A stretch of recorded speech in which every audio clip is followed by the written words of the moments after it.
Sebelumnya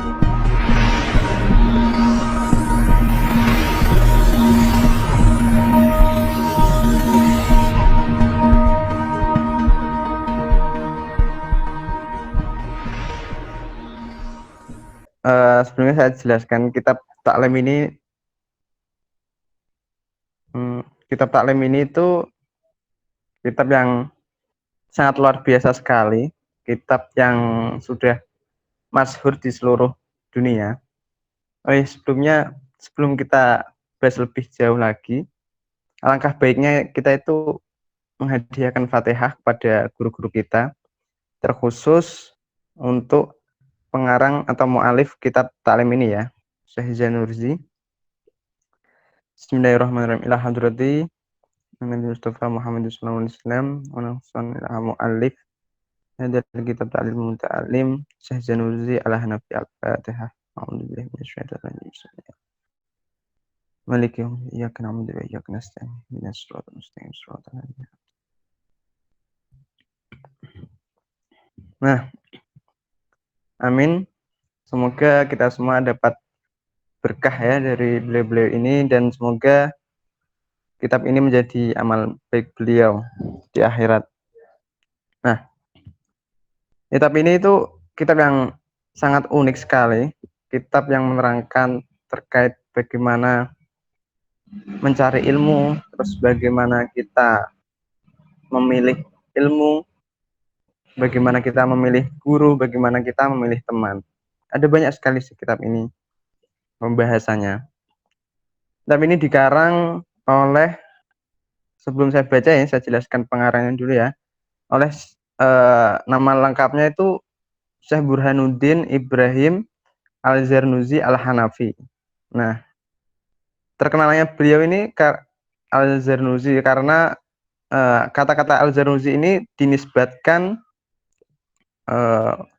pada salah satu kota yang terkenal di dekat itu sih, Damaskus, Turki.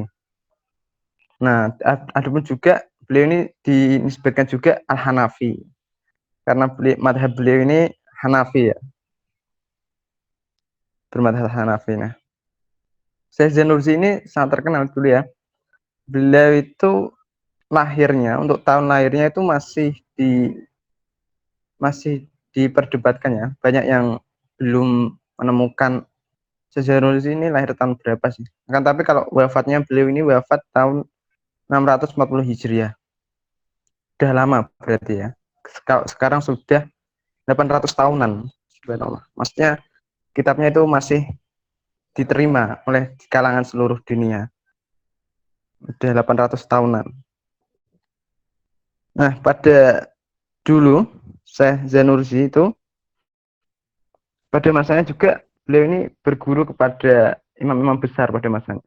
Seperti pada Imam Raknul Islam Muhammad bin Abu Bakar, kemudian Hamad bin Ibrahim, Fakhruddin Al-Qushaini, kemudian Fakhruddin Qadhi Khan, kemudian Fakhruddin Al-Farghani. Itu ulama-ulama yang terkenal pada zaman dulu, ulama-ulama besar yang ahli di bidang fikih dan sastra. Nah, beliau itu mengajar di situ ya. Nah, jadi cukup jelas ya, cukup maksudnya sekilas pengenal terkait kitab itu ya. Nanti ini saya sampaikan ya sekilas saja, mukadimah dan sebagainya. Nanti untuk perbabnya nanti mungkin Mas Sakti ya. Nah, kemudian saya bacakan dari mukadimah ya, dari mukadimah aja ya, dari kitabnya. Bismillahirrahmanirrahim. Alhamdulillahilladzi faddala bani Adam bi ilmi wa amali ala jami'il alam. Wassalatu wassalam ala Muhammadin sayyidil arabi wal anjam wa ala alihi wa sahbihi nabil ulumi wal hikam. Amma ba'du. Itu anunya ya. Kemudian nah, di sini di mukadimahnya ini juga tercantum alasan beliau Syekh Zanurzi ini kenapa menulis kitab ini ya. Sebelumnya alasan Syekh Zanurzi kenapa menulis kitab ini, kenapa menulis kitab Ta'lim Muta'alim. Beliau menuliskan di mukaddimahnya. Kita baca ya. Falamma ra'aitu, ini Syekh Zanuzi, kasiron min tulabi ilmi fi zamanina yajiduna ilal ilmi wala yasiluna. Nah, ini Syekh Zanuzi kenapa menulis kitab ini? Karena kan dulu pada masanya beliau ini banyak sekali melihat para penuntut ilmu di zamannya yang sudah bersungguh-sungguh untuk menuntut ilmu, akan tapi tidak mendapatkan istilahnya apa ya, tidak mencapai hasilnya, wala yasiluna, tidak mendapatkan hasilnya dari menuntut ilmu tersebut. Di antaranya aumin manafi'ihi wa samarotihi, yaitu tidak mendapatkan manfaat dari ilmu tersebut dan buah dari ilmu tersebut. Wahiyya al-amalu bih wan nasru yuhrumun. Nah, yang dimaksud dari tidak mendapatkan manfaat dari ilmu yaitu diantaranya yaitu mengamalkan ilmu tersebut dan menyebarkan ilmu tersebut. Nah, jadi zaman dulu itu Syekh Zanusi ini melihat banyak sekali para penuntut ilmu ini sudah bersungguh-sungguh menuntut ilmu, akan tetapi ilmunya ini kalau tidak ada hasilnya, tidak ada manfaatnya, terus tidak bisa mengamalkannya, tidak bisa menyebarkannya. Nah, ini itu karena lima annahu ahtau tariqahu wa taraku syara'itahu. Nah, ini dikemungkinkan karena zaman dulu mungkin murid-murid tersebut, santri-santri tersebut itu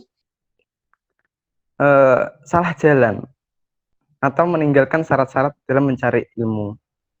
Nah, wa kullu man ahta'a at-tariqa dhalla. Syekh Az-Zanusi berkata, barang siapa yang salah jalan, maka akan tersesat. Ini uniknya situ ya, maksudnya ketika sudah bersungguh-sungguh, tapi tidak menjalankan jalannya yang benar dan meninggalkan syaratnya ya. Wala yanalul maksud qala au jalla aradtu. Nah, kemudian dari itu semua Syekh Zanusi aradtu ingin wa ahbabtu an ubayyina lahum tariqat ta'allum ala ma ra'aitu fil kutub. Jadi Syekh Zanusi ini ingin menjelaskan bagaimana jalan penuntut ilmu yang benar ini, kemudian bagaimana metodenya, dan di dalam kitab ini fi kutubi wa sami'tu min asatidi ulil ilmi wal hikam. Jadi beliau menulis metode-metode belajar yang telah beliau dapatkan dari guru-guru beliau sebelumnya. Jadi guru-guru beliaunya ini yang mempunyai keutamaan ilmu dan hikmah ya, seperti itu ya. Nah, itulah salah satu alasan Syekh Zanusi. Kemudian juga Syekh Zanusi itu selanjutnya roja ad-du'a ili minal rohibina fi. Jadi Syekh Zanusi juga ingin ketika menulis menulis kitab ini, Zanusi itu ingin didoakan dengan ikhlas biar beliau ini sukses. Nah, al-mukhlisina fil fauzi wal khalasi fi yaumiddin. Sukses di dunia maupun di akhirat. Nah, jadi kan sukses kan tidak istilahnya di dunia saja kan, tapi di akhirat kan juga perlu kita istilahnya nyelengi lah investasi akhirat. Istilahnya seperti itu. Fi yaumiddin ba'da mastakhtartu Allahu ta'ala fi. Jadi beliau mengucapkan doa-doa tersebut, beliau ingin didoakan ketika menulis kitab ini itu setelah beliau sholat istikharah pada Allah Ta'ala sebelum menulis kitab ini. Nah, seperti itu ya, maksudnya orang-orang zaman dulu itu ketika mau melaksanakan sesuatu pasti itu sebelum-sebelumnya sholat istikharah. Sholat istikharah itu untuk memantapkan hati. Entah nanti ilhamnya atau hikamnya nanti kita dapatkan lewat mimpi atau setelah sholat istikharah kita menjadi mantap itu kan juga di apa torikoh ulama-ulama terdahulu itu seperti itu. Nah, sampai sampai sini sudah pada paham ya, maksudnya sudah pada paham atau gimana? Halo? Gimana sudah? Iya kan? Nah, itu jadi Syekh Zanursi itu menuliskan kitabnya itu alasannya dengan tersebut. Sangat apa? Ya, sangat unik sekali ya, maksudnya asik. Saya itu kalau disuruh baca kitab ini lagi tuh kayak nostalgia dulu. Padahal dulu kan ngajinya tidur akan, tapi ya saya ingat guru-guru saya kalau ngajar itu masih kitab kuning, kemudian kalau yang tidur sapu dikeplak dikeplak keneng sirah biar bangun. Lanjut ya, lanjut ya, lanjut apa? Lanjut ya, belum sampai ini baru mukadimahnya itu. Nah, jadi kan seperti itu tadi, Syekh Zanursi itu menulis kitab ini dikarenakan dulu beliau itu banyak melihat para tholabul ilmi itu istilahnya apa ya, sudah bersungguh-sungguh dalam menuntut ilmu, akan tapi barokahnya belum didapatkan, belum bisa mengamalkan ilmunya. Nah, di dalam kitab ini juga itu apa ya istilahnya, ada metode-metode etik seperti keutamaan ilmu dan lain sebagainya. Ada juga metode-metode strategi, terus bagaimana kita memilih guru, bagaimana kita memilih teman. Nah, itu nanti ada di pasal-pasalnya ya. Jadi lanjut aja ya di pasalnya. Pas sama ituhu. Nah, jadi beliau ini menamakan, saya Zanursi itu menamakan punya ke kitab ini Ta'limul Muta'alim Thoriqat Ta'allum. Jadi taklim muta'alim bagi apa ya? Taklim orang orang yang ngucal pada ya, untuk jalan sebagai seorang ta'allum. Nah, waja'al tuhu fusulan. Nah, ada beberapa, jadi saya Zanursi ini menjadikan beberapa pasal ya. Pasal yang pertama yaitu terkait faslun fi mahiyatil ilmi wa fikhi wa fadlih. Jadi pasal yang pertama itu terkait apa ya? Himmah, keutamaan ilmu, hakikat ilmu, kemudian hukum mencari ilmu dan itu keutamaannya. Mahiyatil ilmi, hakikat ilmu, kemudian ya kewajiban fikih itu syariat-syariat bagaimana hukum mencari ilmu, wafatlih dan keutamaannya, keutamaan ilmu. Jadi saya ulaskan sedikit dalam pasal ini. Syekh Az-Zanursi itu apa ya, menjelaskan bahwa tidak semua ilmu itu wajib. Hanya beberapa ilmu saja yang wajib dipelajari untuk kita. Di antaranya adalah ilmu hal. Ilmu hal yaitu ilmu bagaimana untuk mempelajari bagaimana sholat, wudhu, dan lain sebagainya ya. Zakat. Nah itu. Selain ilmu hal itu ya ilmu terkait apa kedokteran dan lain sebagainya. Dijelaskan dalam kitab fasal ini. Nah, dalam fasal ini juga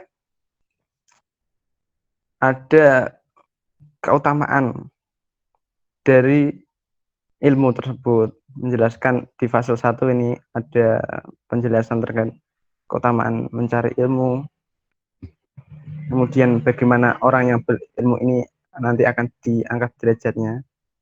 Ya seperti ya, ingat surah Al apa?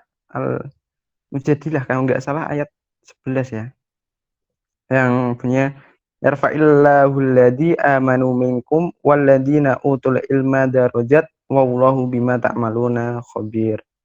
Nah, jadi Allah itu yarfa'illahul alladzi bagi orang-orang yang beriman di antara kamu, Allah akan mengangkat derajatnya, kemudian juga bagi utul ilma darajat, bagi orang-orang yang sedang menuntut ilmu dan memiliki ilmu, Allah akan mengangkat derajatnya. Ya, itulah apa ya?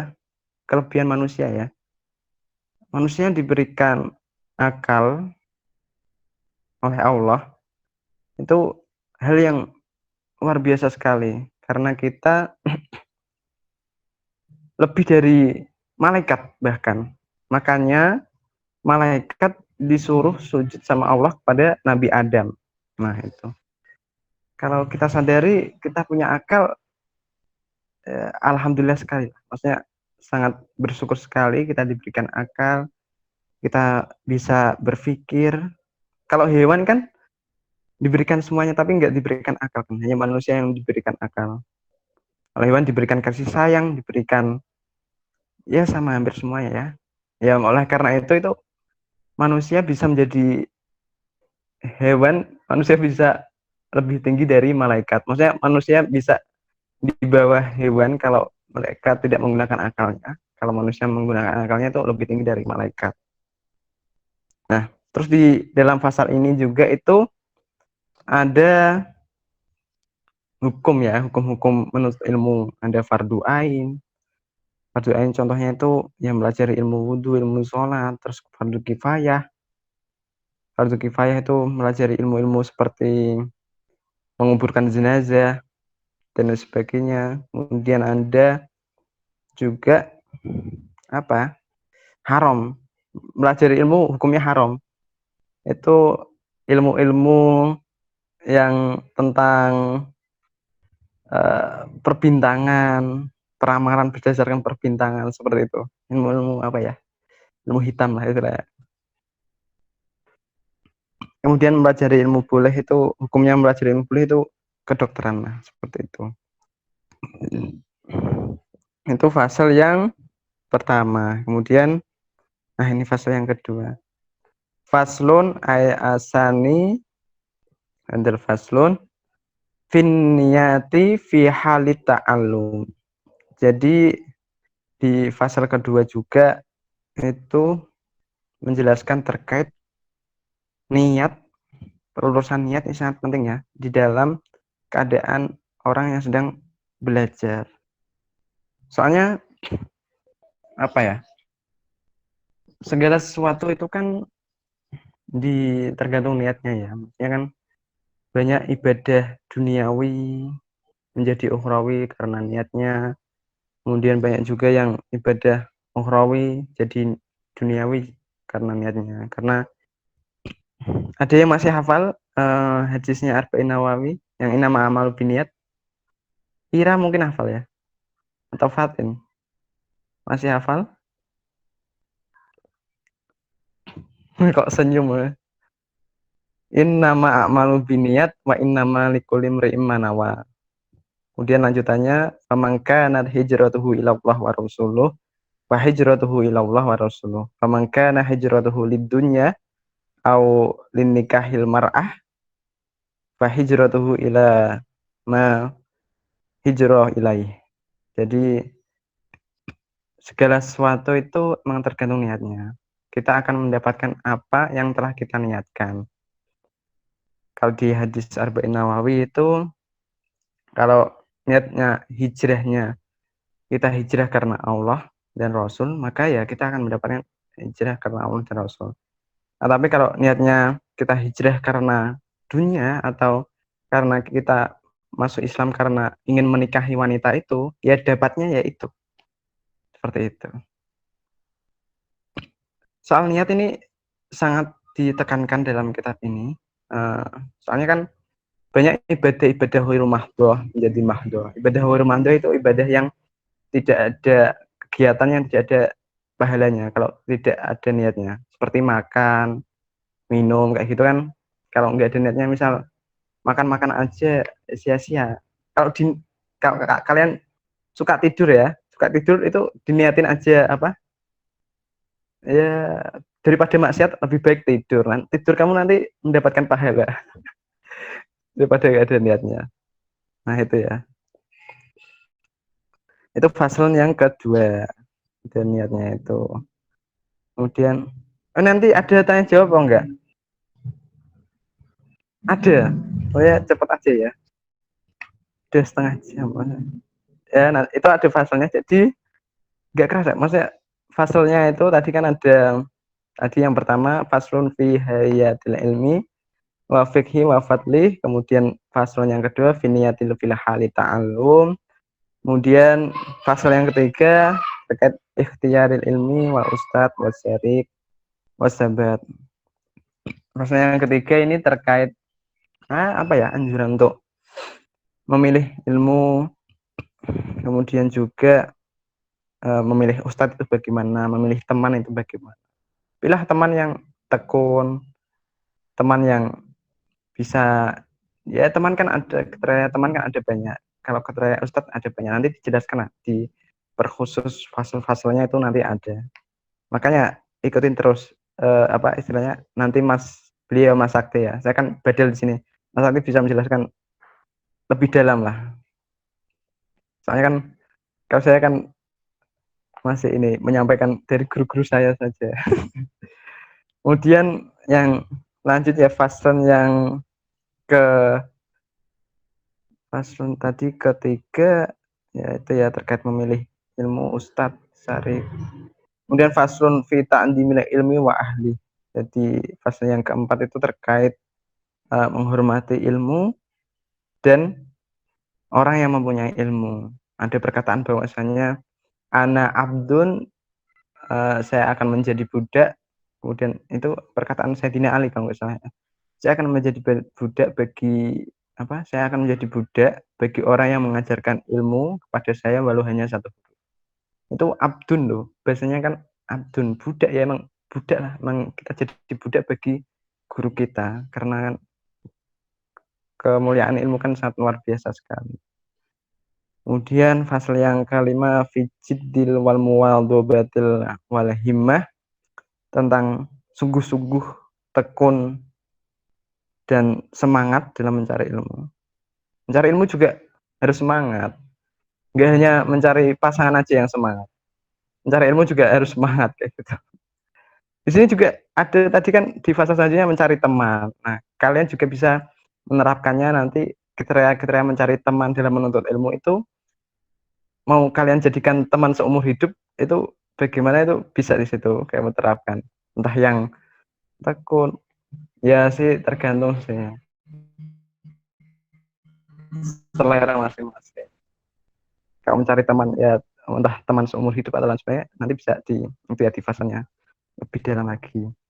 Kemudian fase yang selanjutnya fi bad iya ya fi badayatis sabaku wa qadri wa tartibihi, ya terkait tahapan awal ukuran ya.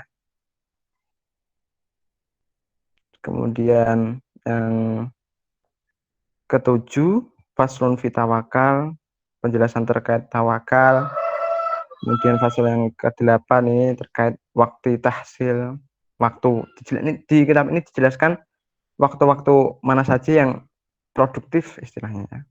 Ya, saya pernah mendengar itu waktu subuh, setelah subuh. Itu ya. Kemudian faslun yang apa tadi kan? Tawakal faslun fi waktu tahsil, kemudian faslun fi safaqati wan nasihati. Nah, di sini juga sesama penuntut ilmu itu harus saling kasih sayang sama temannya. Juga ini dilarang juga ketika kamu ganggu usilin teman kamu, itu kan juga mereka tidak fokus dalam menuntut ilmu. Nah, itu sangat tidak dianjurkan di kitab ini. Dianjurkannya, ya koncomu kasihilah koncomu. sayangi temanmu, hormati gurumu, kayak lagu ya.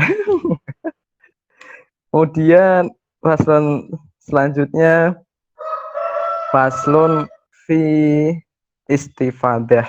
Nah, paslon fi istifadah itu mencari tambahan ilmu pengetahuan. Kemudian fase selanjutnya itu fil wara halat ta'alum. Jadi dalam menuntut ilmu juga itu dianjurkan untuk wara, menjaga dari perbuatan-perbuatan maksiatnya. Karena itu kan bisa, kalau di dalam kitab ini kalau nggak salah itu di fase terakhir itu dijelaskan terkait apa yang bisa menghalangi rezeki, memperpanjang umur dan memperpendek umur. Yaitu di faslon itu kan. Faslun fi mayurisu lahifdu wan nisyan. Faslun yang pasal ke-13. Faslun fi maya jalibul rizki wa ma yamana'uhu wa ma yazidu fil umur wa ma yanqus. Nah, di pasal terakhir itu Syekh Azanursi itu menjelaskan apa-apa saja yang dapat memperpanjang umur, apa-apa saja yang dapat memperpanjang umur, apa-apa saja yang dapat membukakan rezeki, apa-apa saja yang istilahnya dapat menghalangi rezeki seperti maksiat, berbuat dosa itu kan bisa menghalangi rezeki ya, itu di fase terakhir itu. Kemudian juga tidur di waktu subuh itu kan bisa menghalangi rezeki ya. Ya, di kitab ini dijelaskan seperti itu. Nah, mungkin sampai itu dulu ya, maksudnya penjelasan mukadimah. Mukadimah tadi alasannya, kemudian pasal-pasalnya itu kitabnya akan membahas 13 pasal tersebut ya. Ya, mungkin cukup itu ya, nanti dilanjut tanya jawab ini ya. Ya. Iya, Terima Mas. kasih dari saya lanjutkan ke moderator ya. Iya, terima kasih atas materi yang telah disampaikan oleh Ustadz Miftah. Ya, Ya, sangat bermanfaat sekali dan juga informatif sekali. Kepada teman-teman yang ingin bertanya, dibuka satu termin pertanyaan dengan 3 penanya. Silahkan.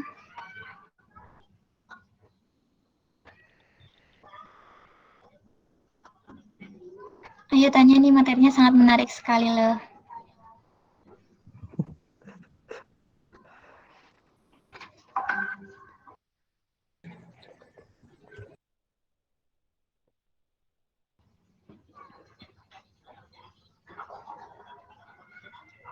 Mungkin untuk yang memperpanjang, memperpendek itu umur atau apa gitu. Ayo.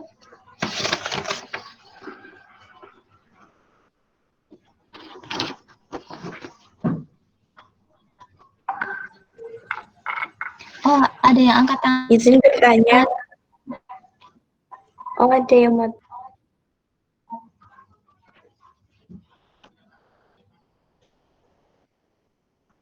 Ya, silahkan.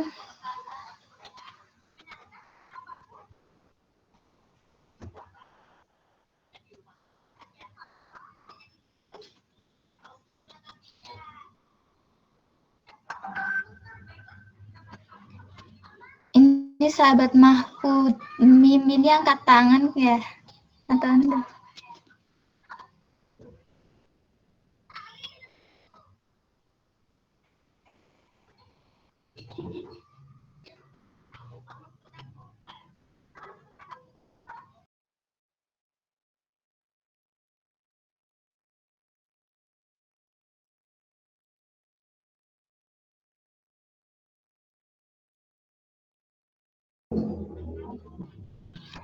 Baik, ini ada yang bertanya melalui chat.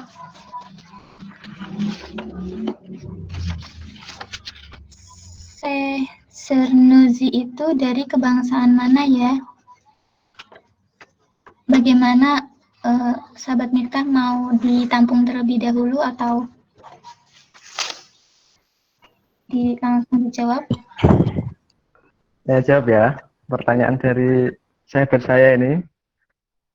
Sebetulnya itu saya malu ya. Mas Mim ini sebenarnya kayak kelas saya. Mas Mim, ya, oh kan saya jawab aja ya. Biar semua tidak. Tadi kan saya juga telah menjelaskan kitab ini itu dikarang oleh Syekh Burhanuddin Ibrahim Al-Zarnuji Al-Hanafi. Jadi kata-kata Al-Zarnuji itu dinisbatkan pada salah satu kota yang terkenal di daerah Turki itu, Damaskus, Turki. Nah, seperti itu dari kota Zarnuji tersebut. Ya, kebangsaannya bangsaan Turki beliau ini. Bangsaan Turki. Seperti itu ya.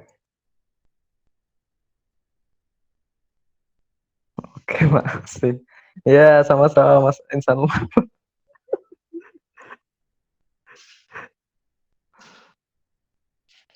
Mungkin sudah pada paham semuanya ya. Izin tanya, sahabat Miftah. Siapa ini? Saya Dani, Mas. Oh iya ya, silakan. Ya, tadi kan dijelaskan kalau Syekh Azarnuji itu tanggal lahirnya belum diketahui, tapi yang wafatnya ya, yang tadi udah diketahui. Nah, itu kan sekitar tahun berapa tadi? 670 atau 40. berapa? 40 ya. 640 Hijriah. Nah, itu kan tadi juga dijelaskan kalau pada masa Syekh Azarnuji itu apa namanya? Tidak bisa ilmu itu tidak bisa mendapatkan hasilnya dan buahnya gitu loh. Nah, yang mau saya tanyakan itu Syekh Azarnuji itu berarti hidup di masa khalifah apa, Mas? Atau di tabiin pada waktunya siapa gitu? Pada khalifah khalifah biasa. Kalau itu khalifah siapa ya? Saya sendiri kurang paham ya Mas yang terkait sejarah khalifah tersebut ya saya. Kalau di sekitar 600-an. Nanti coba itu ya. Coba jadi apa ya? Saya jadi PR dulu aja ya. Terkait khalifah siapa ya? Soalnya kan udah kalau sekarang kan udah berapa Hijriah ya? Tahun berapa? 1400 berapa? Sekarang ini? 1442. Nah, 1442 ya. Kalau beliau kan wafatnya 640. Nah, kemungkinan kan lahirnya kan masih belum dipertemukan. Nah, nanti masa-masa itu kan umurnya berapa, kemudian dari lahirnya berapa, belajarnya beliau itu di berapa. Bisa sih, bisa. Ya nanti menjadi PR itu buat saya. Maksudnya karena kan masih diperdebatkan soal lahirnya itu pada khalifah siapa. Saya nanti bisa dilacak karena beliau ini juga pernah belajar dari imam-imam besar sebagai Ruknul Islam Muhammad. Nah, itu kan bisa dilacak Ruknul Islam Muhammad itu nanti pada maksudnya berapa ratus Hijriah ya. Soalnya kan yang diketahui kan wafatnya 640 Hijriah. Wafatnya saja kan masih banyak, ada yang mengatakan 500-an, ada yang mengatakan 640 Hijriah tersebut. Masih itu sih, masih simpang siur ahli nujum ini. Seperti itu Mas Denny. Ya, terima kasih, Mas. Ya nanti ya, saya carikan. Insya Allah saya carikan.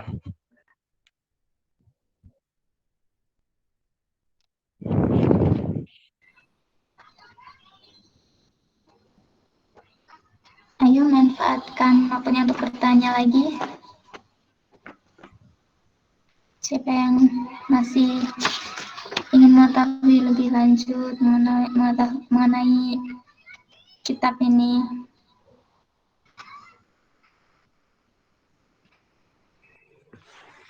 Izin bertanya, Ya silakan. untuk materi pada sore hari ini kan yang pertama tadi terkait mukadimah. Nah, di dalam mukadimah tadi kan dijelaskan poin penting yang ingin disampaikan oleh Syekh Zarnuji itu seperti apa ya, Mas? Terima kasih. Oh, untuk poin pentingnya. Untuk poin pentingnya itu beliau kan tadi kan dijelaskan ya yang mulai mukadimah apa tadi yang saya baca Falama tadi loh. Dia itu menjelaskan poin pentingnya itu dulu itu banyak para penuntut ilmu di zaman beliau itu sudah sungguh-sungguh dalam menuntut ilmu, akan tetapi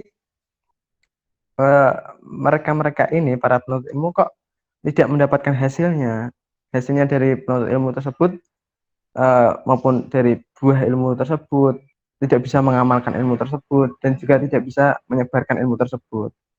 Nah, beliau juga ini pasti dikarenakan karena jalan yang ditempuh dalam menuntut ilmu itu pasti salah.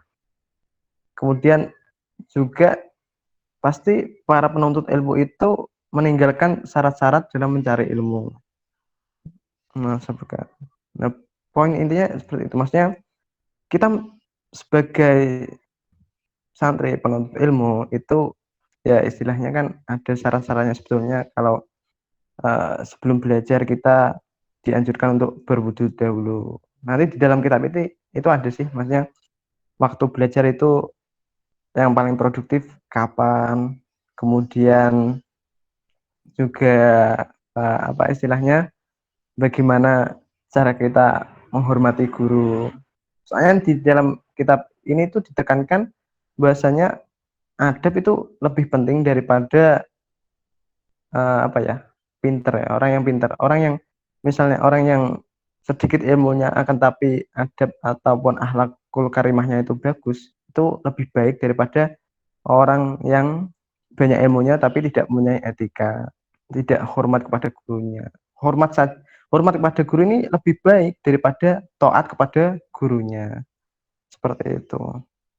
Nah, istilahnya di dalam kitab ini itu beliau ingin menjelaskan bagaimana kajian-kajian etik terkait tadi ya, keutamaan-keutamaan ilmu, bagaimana fadilah ilmu, kemuliaan orang yang memiliki ilmu, kemudian apa kajian-kajian strategik yang seperti bagaimana kita memilih guru, dianjurkan itu yang sepuh, kemudian yang warak, yang zuhud, kemudian yang tidak istilahnya apa ya? Dikatakan sekilas dalam kitab ini itu apa guru yang baik itu guru yang ora kedunyan masnya.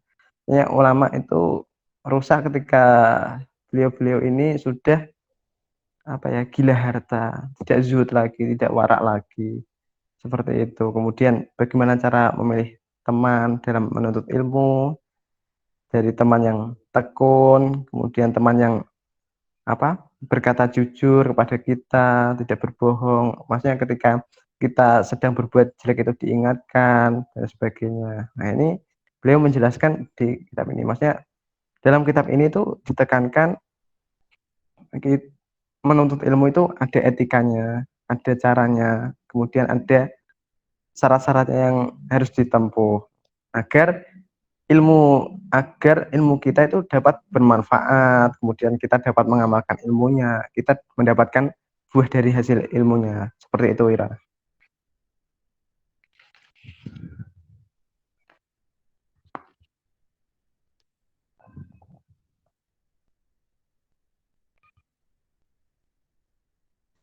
Terima kasih, Mas. Selanjutnya, itu Mas, ada yang masih mengganjal. Kan kalau dulu, kalau saya kan dari madrasah, jadi penekanan untuk hormat kepada guru itu jauh lebih tinggi ya daripada kuliah. Saya melihatnya seperti itu. Nah, Iya. berarti ketika kita kuliah, dalam artian ibaratnya gini, ketika kita dikasih tugas, langsung dikasih tugas, nggak diterangin, kita tuh rasanya, kok dosennya kayak gini, berarti itu udah pertanda kita nggak hormat seperti itu. Apa gimana ya, Mas? Mengeluh ya, Masnya. Iya kita kan, ya sih, ketika dulu pertama masuk masuk kuliah itu saya meresahkan itu. Sama sih, keresahannya sama. Eh, di dalam dunia perkuliahannya kok kurang ya terkait adab etika, mungkin karena yang dituntut adalah dunia profesional ya. Nah itu kan penerapan itunya kan kurang, akan tapi saya dulu menjaga ininya saya tetap hormat kepada dosen-dosen saya kan. Pertama-tama itu saya maba itu masih kaku banget, maksudnya masih salam, cium tangan, padahal kan aslinya kan tidak dibolehkan dalam peraturan dan lain sebagainya kan. Tapi niat saya hormat aja kepada guru yang mengajarkan saya. Kemudian niatnya sih, maksudnya niat niat kita dalam kuliah itu di apa istilahnya ya, ditata kembali sih niatnya. Kalau kamu tadi apa kayak kasih tugas ya, tergantung niat kamu itu seperti apa kayak gitu loh maksudnya. Kalau niat kamu ya istilahnya kalau niat kamu untuk tidak menghormatinya untuk apa ya? Ya emang itu salah satu apa ya? Nggak dibolehkan sih maksudnya kan. Seperti itu dalam dunia penuntut ilmu belajar. Ya saya merasakan itu sih sama ya, maksudnya saya merasakan itu sih. Cuma dulu saya itu selalu menjaga ini ketika misal apa ada pengajaran kan, misal ada dosen baru kan, sepertinya dosen baru itu kan baru masuk kan, masih kaku dalam mengajar, masih anu ya, saya menghormati beliau-beliau ini ya. Kalau dalam diskusi nggak langsung menghabisi beliau-beliau ini, masih menghormati. Kalau di fakultas ekonomi kan seringnya kan diskusi dan sebagainya, seperti itu sih ya. Boleh aslinya kalau beliau-beliau paham tentang hak dan kewajiban sebagai guru, hak dan kewajibannya apa, terus sebagai murid kita mengetahui hak dan kewajiban kita apa, itu enak maksudnya, enak. Nah itu kan disarankan dalam kitab ini kita mencari guru yang seperti itu, begitu Ira. Kadang kan ada yang semaunya sendiri dosen-dosen ya, kita keluh kesah terhadap dosen, tapi jangan sampai kita tidak menghormati dosen tersebut, yang jagani lah istilahnya seperti itu.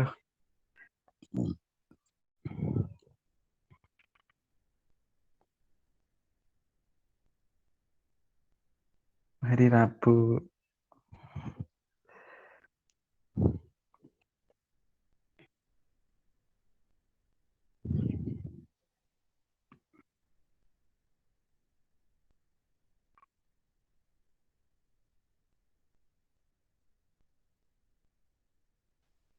Terima kasih, Mas. ya, sama-sama. Kemudian ada yang bertanya lagi, Mas, mengenai hari Rabu, kenapa baik untuk dijadikan awal untuk menuntut ilmu? Maksudnya? Apa? Gimana? Kenapa hari Rabu dijadikan sebagai hari yang baik untuk awal menuntut ilmu? Begitu. Oh, itu sebetulnya siapa yang bertanya tadi?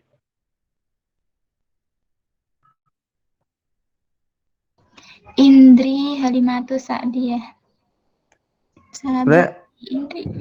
Sahabat Indri ya, sebetulnya itu hari Rabu itu nggak hanya menuntut ilmu sih. Soalnya kan sejarahnya diciptakan hari Rabu itu kan pertama kali apa ya, di hari diciptakannya cahaya. Sejarahnya seperti itu. Itu ada di kitabnya Syekh Burhanuddin kalau nggak salah, kitab Al-Hidayah. Itu dijelaskan di situ hari Rabu itu ketika hari Rabu itu hari pertama diciptakan cahaya. Jadi istilahnya ilmu ini dinisbatkan dengan cahaya. Jadi di kitabnya beliau itu dijelaskan, kalau seingat saya ya, maksudnya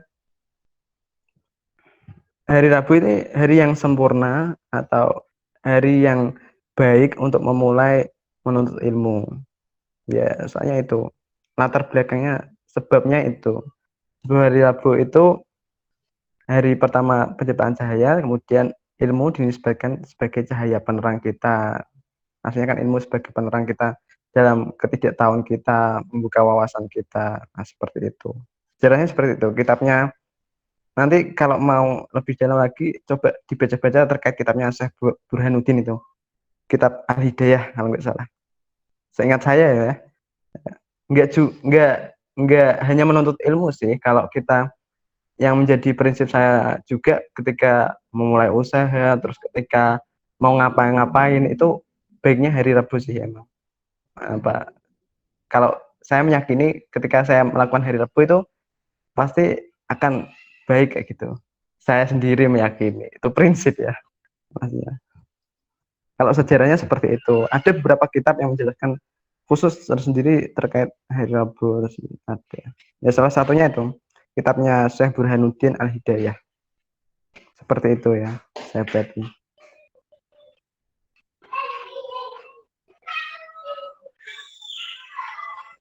Baik, terima kasih sahabat Miftah. Adakah yang ingin bertanya kembali?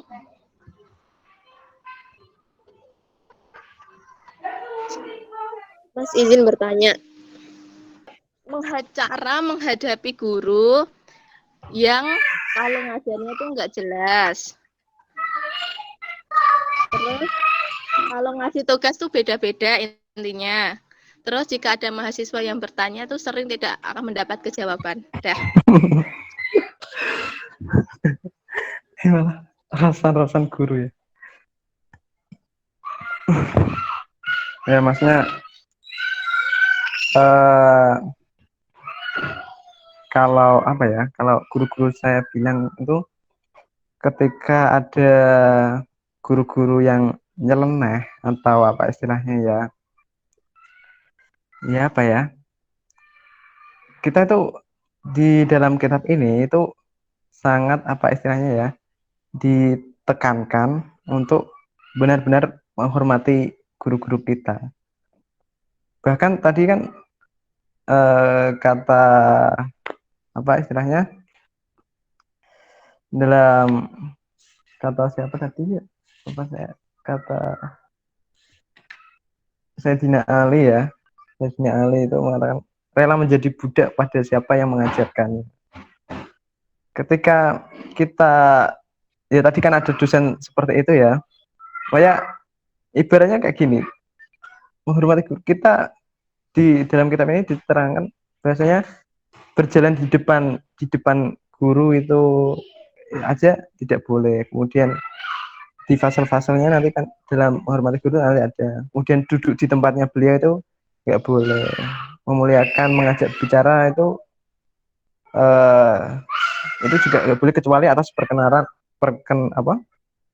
dari beliau. Sebetulnya masalahnya tadi banyak istilahnya dosen-dosen yang berlatar belakang atau istilahnya belum memahami hak-hak apa kewajiban-kewajiban yang harus dilaksanakan ketika beliau ini mengajar. Soalnya kan masuknya itu kan dunia profesional. Seperti itu sih. Kalau saran saya itu ya istilahnya boleh, Pak, boleh kita mengingatkan ketika memang beliau sudah salah, itu boleh kita mengingatkan. Akan tapi jangan sampai ngelarani hatinya beliau, maksudnya jangan sampai hormat kita kepada beliau itu tidak ada seperti itu. Ya kita sabar saja, kita mengingatkan dengan cara-cara yang ilmiah, cara-cara yang halus. Nah seperti itu sih. Ya artinya kan entah niat beliau itu memberikan tugas pada terus kemudian kalian disuruh mencari sendiri itu niatnya untuk mendidik kalian kan itu sih. Kan nggak tahu sih. Jadi berhusnuzon saja kepada dosen-dosen yang seperti itu dan doakan agar bisa itu. Kalau nganu ya diingatkan. Seperti itu sih kalau dari saya sih.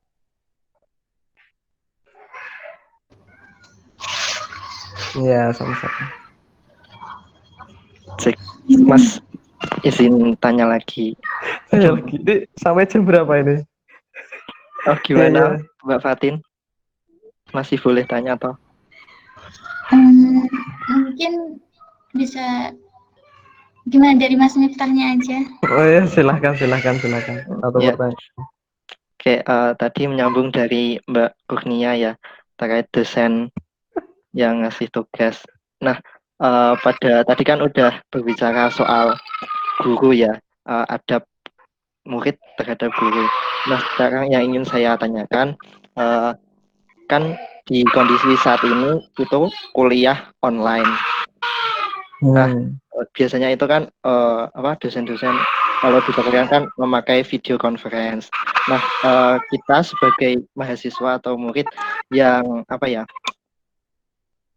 gini aja, menurut pandangan Mas Miftah, gimana itu supaya apa ya menjadi mahasiswa yang baik kan biasanya kalau menurut pandangan Mas Miftah itu kalau ada dosen mengajar tapi yang mahasiswanya off cam seperti itu atau disambi rebahan atau yang lain itu gimana menurut pandangan Mas Miftah?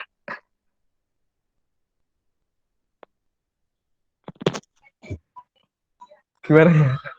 Saya juga sebagai mahasiswa, maksudnya kalau di dalam apa istilahnya di dalam kitab Ta'lim Muta'alim ketika kita belajar itu dianjurkan kita juga sungguh-sungguh dalam belajar tersebut, sungguh-sungguh dalam belajar, kemudian nggak males-malesan, kemudian semangat hiroh dalam belajar itu ditekankan dalam kitab ini. Hiroh dalam belajar, kemudian menyempatkan waktu untuk benar-benar kita belajar itu ditekankan kalau dalam kitab ini ya. Itu seperti itu Denny, maksudnya alangkah baiknya ketika kita jangan jadi mahasiswa yang menyanyiakan ilmu dari beliau-beliau yang telah telah mempunyai ilmu ya, maksudnya kita tangkap saja substansinya ya boleh, maksudnya ketika Zoom kameranya off cam rebahan, asalkan kita benar-benar serius dalam mendengarkan, serius dalam belajar dan bersungguh-sungguh. Seperti itu sih. Kalau pandangan saya seperti itu sih. Kalau di kitab ini kan dianjurkan seperti itu. Begitu Den. Oke, terima kasih Mas. Ya. Baik, karena waktunya sudah ini udah nggak ada yang tanya lagi kan? Iya. Ya, karena waktunya sudah menunjukkan pukul 5:03, mungkin kita bisa menyambung ngaji Nusantara ini di hari Sabtu minggu depan insya Allah.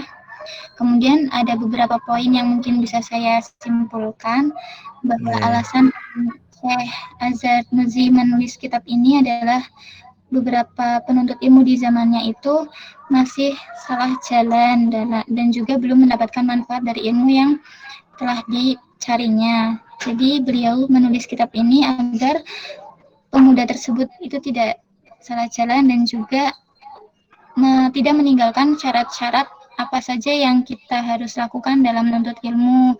Dan juga di kitab ini dijelaskan bahwa orang yang sedikit ilmunya itu lebih baik daripada orang yang sedikit akhlaknya.